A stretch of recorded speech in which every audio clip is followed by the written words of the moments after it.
صلی اللہ علیہ وسلم نے پہلے مرد کو حکم دیا، فرمایا حوصلہ بڑا کر، حوصلہ بڑا۔ فرمایا عورت ٹیڑھی پسلی سے پیدا ہوئی ہے تو یہ ٹیڑھی ہے، سیدھی کرنے کی کوشش کرو گے تو ٹوٹ جائے گی، لیکن سیدھی ٹیڑھی کے ساتھ گزارا کرو۔ لفظ بڑے حسین ہیں، حدیث میں جاگ رہے ہیں آپ لوگ جی، بڑے بڑے حسین لفظ ہیں۔ حضور نے فرمایا اگر تمہیں اپنی بیوی کی کچھ عادتیں ناپسند ہیں تو اس سے بغض نہ رکھو، بیوی سے بغض نہ رکھو۔ اگر کچھ عادتیں ناپسند ہیں تو کچھ ایسی بھی ہوں گی جو تمہیں بڑی پسند ہو، جو پسند ہے ان پر توجہ کرو۔ ڈاکٹر اقبال، علامہ اقبال کہتے ہیں میرے پاس ایک آدمی آیا، اس نے آ کر کے کہا کہ میں اپنی بیوی کو طلاق دینا چاہتا ہوں۔ پہلے اس نے مرضی کی شادی کی، میں بات شروع میں کہہ چکا ہوں، بچے نوجوان انہوں نے ایک سنت بڑی حفظ کر لی ہے، کہتے ہیں مولوی صاحب سنت ہے مرضی کی پسند کی شادی کرنا جائز ہے۔ میں کہ صرف یہی جائز نہیں، اور بھی بڑی سنتیں ہیں، کسی اور پہ بھی توجہ کریں آپ حضرات، اور بڑی ذمہ داری سے بات کہہ رہا، نوجوان زیادہ غور کریں، باقی جوانوں تک میری بات پہنچائیں۔ شادی بیاہ کے معاملے میں جذباتی پن کا کبھی مظاہرہ نہ کریں۔ آپ کے اندر کتنے بھی جذبات موجزن ہیں، یہ 2 3 4 منٹ کا رشتہ نہیں کہ ٹھیک ہے آپ دوست بدل لیں گے، یار بدل لیں گے، گاڑی بدل لیں گے، یہ نہیں جوتا ہے فٹ نہیں آیا تو بدل لیں گے، یہ زندگی بھر کا معاملہ ہے۔ اس میں بزرگوں کی، سیانوں کی اور حکمت والے لوگوں کی رائے لیں، اس کو سمجھیں، پرکھیں، پھر نکاح کا فیصلہ کریں۔ اس کو کبھی جذباتی نہ لینا زندگی میں۔ نوجوان جذباتی ہو کے، معاشرے کا، میڈیا کا شکار ہو کے شادی کرتے، پھر اسی تیزی کے ساتھ وہ ان رشتوں کو توڑ دیتے۔ میرے نبی پاک صلی اللہ علیہ وسلم نے فرمایا بغض نہ رکھو، کچھ عادتیں اگر ناپسند ہیں تو کچھ ایسی بھی ہوں گی جو تمہیں پسند ہوگی۔ ڈاکٹر اقبال کہتے ہیں ایک شخص میرے پاس آیا، میں لندن میں وکالت کرتا تھا، اس نے آ کے کہا کہ بیوی کو طلاق دینی ہے۔ میں نے کہا میں تجھے جانتا ہوں، تو نے تو پسند کی شادی کی ہے۔ کہا ہاں، اب میں طلاق دوں گا؟ کہتے میں نے اس کو کہا کہ بھائی تو سمجھ جا، کوئی بات نہیں، انسانوں کے اندر اختلاف رائے ہو جاتا ہے، تو نہ ایسا کر۔ نہیں جی مجھے دینی ہے۔ کہتے ہیں اس کے گھر والوں نے بھی سمجھایا، حتیٰ کہ بچی نے بھی معافی مانگی کہ مجھ سے بھول گئی تھی میں، غلطی ہو گئی، معاف کر دے۔ اس نے کہا نہیں، اب فیصلہ کر لیا تو کر لیا۔ کہتے ہیں اب میں تو وکیل تھا، میرا پیشہ تھا، جب اس نے مجھے کہا تو میں نے کیس دائر کر دیا، بحث ہوئی، فیصلہ جوان کے حق میں آنے لگا، طلاق کا وقت قریب آ گیا۔ جس دن فیصلہ ہونا تھا اس دن رات کو میرے پاس آیا، کہنے لگا سویرے کیس واپس لے لیں، میں نے نہیں طلاق دینی۔ میں نے کہا کیا ہوا؟ کہنے لگے اقبال یار عجیب بات ہوئی ہے، مسلمانوں کے رسول کی ایک حدیث پڑھ لی ہے، نبی پاک علیہ السلام کا ایک فرمان پڑھ لیا ہے۔ کہا وہ کیا؟ کہا حضور نے فرمایا اگر تمہیں اپنی بیوی کی بہت ساری عادتیں ناپسند ہو، ادھر دیکھو جو پسند ہے۔ تو وہ کہنے لگا یہ حدیث پڑھ کے میں نے غور کیا ہے، یورپ کے اس گندے معاشرے میں رہتی ہوئی میری بیوی، اس برے معاشرے میں رہتی ہوئی بد خلق ہے، بد اخلاق ہے، کام کاج نہیں کرتی، ساری چیزیں ہیں، لیکن جہاں اجازت ہے 18 سال کے بعد عورت اپنی مرضی سے جس کو مرضی لڑکے کو دوست بنا سکتی ہے، لیکن اس کا سوائے میرے کسی اور کے ساتھ کوئی تعلق نہیں۔ تو اس گندے معاشرے میں یہ اس کی عادت کتنی پاکیزہ ہے کہ سوائے میرے کسی اور طرف نہیں دیکھتی۔ حضور کی اس حدیث نے مجھے اس کی اس اچھی عادت پر مائل کر دیا ہے۔ اقبال کہنے لگے اچھا اب میرے نبی نے تجھے مائل کیا ہے تو میں نہیں سویرے تیرا کیس واپس لوں گا۔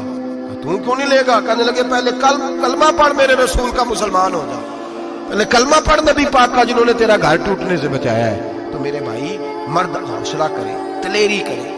اگر وہ کہے نا کہ میں صاحب بہت بڑا ایسا ہوں تو میں بھارا یہ ٹیڑھی لکڑی ہے اس کو سیدھا کرنے کی کوشش کرے گا تو ٹوٹ جائے گی۔ حوصلے کے ساتھ، دانائی کے ساتھ، حکمت کے ساتھ مرد زیادہ حوصلہ کرے گا، معاف کرے گا، بار بار معاف کرے گا تو گھر بچے گا۔ جتنا بڑا حوصلہ کرے گا اتنا اس کا گھر بچے گا۔ عورت کے لیے کیا حکم ہے؟ اللہ خیر فرمائے۔ اب حالات اس طرح کے کہ وہ کہتی ہے میں نے BA کیا ہوا ہے تو مجھے فارغ کر مجھے فارغ۔ اور عورت اشتعال انگیزی بھی دے لیتی ہے، اس کے لب و لہجے میں بعض اوقات اتنی سختی ہوتی ہے، مائیں بہنیں ناراض نہ ہو، لیکن ایک شعوری بات کر رہا ہوں۔ آ کے لوگ مسئلہ پوچھتے ہیں، کہتے ہیں طلاق ہو گئی تو 3 طلاقیں دی تو کیا؟ میں کہا ہو گئی طلاق۔ کہنے لگے جناب میں غصے میں تھا۔ میں نے کہا طلاق تو خیر غصے میں ہی ہوتی ہے، لیکن مرد غصے میں طلاق دیتا ہے، غصے میں ہی دیتا ہے، لیکن ایک سوال میرے ذہن میں ہے، مرد کو غصہ کون دلاتا ہے؟ ایسے تو نہیں تھا نا کہ ریڑھی والے سے ٹکر ہوگی تو گھر آ کے بیوی کو طلاق دے دی، یہ تھوڑی ہوتا ہے کہ باہر اس کی جو ہے وہ موٹر سائیکل کسی کے ساتھ ٹکرا گئی تو اس نے کہا مجھے غصہ چڑھ گیا تو میں گھر آ کے غصے، طلاق غصے میں ہوتی ہے، پر غصہ کون دلاتا ہے؟ وہ بات ایسی کرتی ہے، اتنی سخت بات کرتی ہے. ایک ہمارے بزرگ ہے شاہ صاحب، تو میرے پاس اپنے ایک عقیدت مند کا کیس لے کر کے آ گئے، مجھے آ کہنے لگے ان کی بات سنیں. میں نے کہا یار تھے 6 بچے، اور آپ یقین کریں میری آنکھوں میں آنسو ان بچوں کو دیکھ، اتنے خوبصورت بچے. تو میں نے کہا کہ کیوں تو نے طلاق دی؟ کہنے لگا اس نے کوئی 1 دفعہ نہیں 100 دفعہ مانگی ہے. اور کل تو اس نے جملہ اس طرح کا، جب طلاق ہوئی تو اس دن اس نے جملہ اتنا سے اس نے مجھے کہا اگر باپ کا ہے تو دے طلاق. اب لوگ بھی 100 کھڑے تھے تو میری غیرت کا مسئلہ بن گیا. تو اشتعال کون دلاتا ہے؟ اب سنیں ترمذی کی حدیث، میرے نبی کریم سید عالم صلی اللہ علیہ وسلم نے فرمایا 500 سال لگیں گے جنت میں جانے میں. اتنی دور بندہ ہوگا کہ 500 سال کا سفر ہے، اتنی پہلے جنت کی خوشبو آنے لگ جائے گی.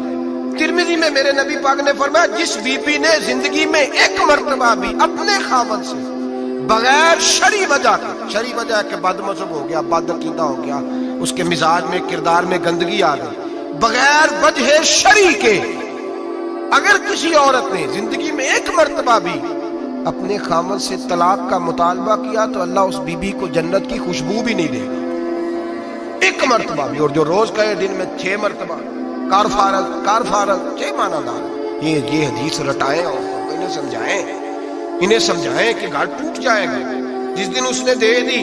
اور یاد رکھیں شیر آ گیا، کسی نہ کسی دن شیر آ بھی جاتا ہے. یہ نہ سمجھے کہ روز حوصلہ کرتا ہے تو خدا جانے کیا بنے گا. کسی نہ کسی دن شیر بس الشیطان جاسم علی قلب ابن آدم، شیطان چمٹے گھر ٹوٹتا ہے. اس لیے کہ نہ مرد حوصلہ کرتا ہے نہ عورت حوصلہ کرتی. تھوڑا سا حوصلہ پیدا کرے. اور ہاں بیوی اگر کبھی کسی ایسی بات پر بات کرے یا اس کا مزاج ایسا ہو، تلخ ہو، صبر کرے، حوصلہ کرے. میرے نبی پاک علیہ السلام نے فرمایا بغض نہ رکھے، حوصلہ کرے. مرد کو حکم ہے حوصلہ کرے، دلیری پیدا کرے. ہاں اس کی ایسی بدتمیزی، ایسی گستاخی جو حقوق و فرائض کے معاملے ہو، ماں باپ کے حق میں ہو، کوئی ایسے مسائل ہو مقدس لوگوں کے حق میں ہو، تو پھر اس کو، وہ تو ایک صحابی کی بیوی نے حضور علیہ السلام کے بارے میں نازیبا کلمات کہے تھے تو انہیں قتل ہی کر دیا تھا، اسے قتل ہی کر دیا. وہ معاملہ اور ہے، لیکن اگر اس کے مزاج میں تیزی ہے، اس کی طبیعت اس طرح کی ہے تو پھر مرد برداشت کرے. امیر المومنین سیدنا فاروق اعظم صحابہ میں سب سے زیادہ تگڑا اور اصول پسند آدمی، غصے کے لحاظ سے سب سے تگڑے ہیں، جلدی غصہ آتا ہے. ایک شخص کہتا ہے میری بھارے تگڑے قبیلے میں شادی ہو گئی، بیوی میری بڑی سخت تھی، اس کے لب و لہجے میں بڑی سختی تھی. وہ قبیلہ بڑا مالدار تھا تو میں بات نہیں کرتا تھا. ایک دن میری بیوی نے بڑے سخت جملے کہے تو میں جناب عمر کے پاس آ گیا. توجہ ہے آپ دوستوں کی؟ کہتے ہیں حضرت عمر کے پاس آیا تو میں نے دروازے پہ دستک دی، بیوی کی شکایت کرنے آیا کہ ذرا مہربانی کریں. تو کہتے ہیں جناب عمر اندر سے اٹھے تو ان کی زوجہ بولنے لگی، کہنے لگی بس آ گیا آپ کو کوئی بلانے والا؟ ابھی 5 منٹ نہیں ہوئے تھے آپ کو آئے. سارا دن آپ مسجد میں رہتے ہیں، ساری رات آپ چہرے پہ نقاب ڈال کے گلیوں میں گھومتے ہیں، اتنی ڈیوٹی آپ کرتے ہیں، گھر یہ میرا اکیلی کا ہے، بچے میری تنہا کے، آپ کو کچھ خیال ہونا چاہیے، کچھ توجہ کریں. وہ شخص کہتے ہیں وہ بیوی بولتی رہی اور جناب عمر ہنستے رہے، اور ان کی مسکراہٹ بھی میں سن رہا تھا. جب آپ بہت زیادہ مسکرائے نا تو وہ بھی مسکرانے لگی، زوجہ بھی مسکرانے لگی اور کہنے لگی اب کیا کہتے ہو؟ تو جناب عمر کہنے لگے کیا یہ رہا ہوں کہ اگر تیری بات ختم ہو گئی ہے تو میں جاؤں، اور اگر ہے تو میں کھڑا ہوتا ہوں، سنا لے کوئی اور بھی ہے تو. یہ بات کہہ کے باہر آئے نا جناب سیدنا عمر فاروق، تو وہ شخص کھڑا تھا. آپ نے فرمایا کیسے آئے ہو؟ کہنے لگا حضرت جی میری ایڈی تو نہیں ڈاڈی، میں تو آیا تھا اپنی بات کرنے، تو یہ تو لفظ زیادہ سخت ہے، وہ اتنی سخت نہیں ہے جتنی یہ ہے، ذرا قبیلہ سخت ہے تو میں شکایت کرنے آیا تھا. تو یہ تو آپ کا معاملہ بھی اسی طرح کا ہے. جناب عمر کا جو جواب ہے بڑا قیمتی ہے.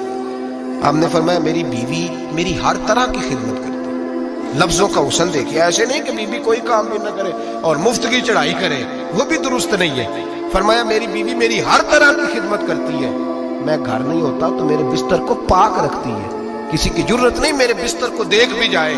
میرے بچوں کو جب میں بستر پہ بلاتا ہوں آتی ہے، میرے بچوں کا خیال رکھتی ہے. میں باہر ہی رہتا ہوں گھر کے، لیکن گھر کی ذمہ داریاں ساری اس نے اپنے کندھوں پہ لے لی ہیں. فرمایا میرے مزاج میں جلال ہے، میں روز اونچا بولتا ہوں تو سنتی ہے، میری بیوی ہے نا، میں اس کا لباس ہوں، وہ میرا لباس ہے. کبھی کبھی وہ اونچا بولتی ہے تو میں بھی سن لیتا ہوں، بیوی جو میری ہے، میری بیوی ہے نا. ایک جملہ میرے اعلیٰ حضرت کا ہے، اور اعلیٰ جملہ ہے، اگر آپ کی سمجھ میں آ گیا تو ٹھیک، ورنہ وضاحت ہو نہیں سکتی، جگہ ایسی ہے کہ وضاحت نہیں ہو سکتی۔ اعلیٰ حضرت فرماتے ہیں جب میاں بیوی ہوتے ہیں، اس رشتے میں کوئی ان کے پاس وہ کسی کے سامنے نہیں ہوتے۔ عجیب معاملہ ہے کہ جب جھگڑا کرتے ہیں تو ساری دنیا کو بتاتے ہیں، لڑائی کرتے ہیں تو ساری دنیا کو شامل کر لیتے ہیں۔ جب تو میاں بیوی تھا تو کوئی شامل نہیں تھا۔ فرمایا تو اس کا لباس ہے، وہ تیرا لباس ہے، تو اپنے جھگڑے میں بھی اب کسی کو شامل ہے، بہت مجبوری بانٹے تو قرآن نے حکم دیا ہے کہ 2 ادھر سے لوگ بلاؤ، 2 ادھر سے حکم بلاؤ، وہ بہت مجبوری، لیکن ہر بات ہی شیئر کرنا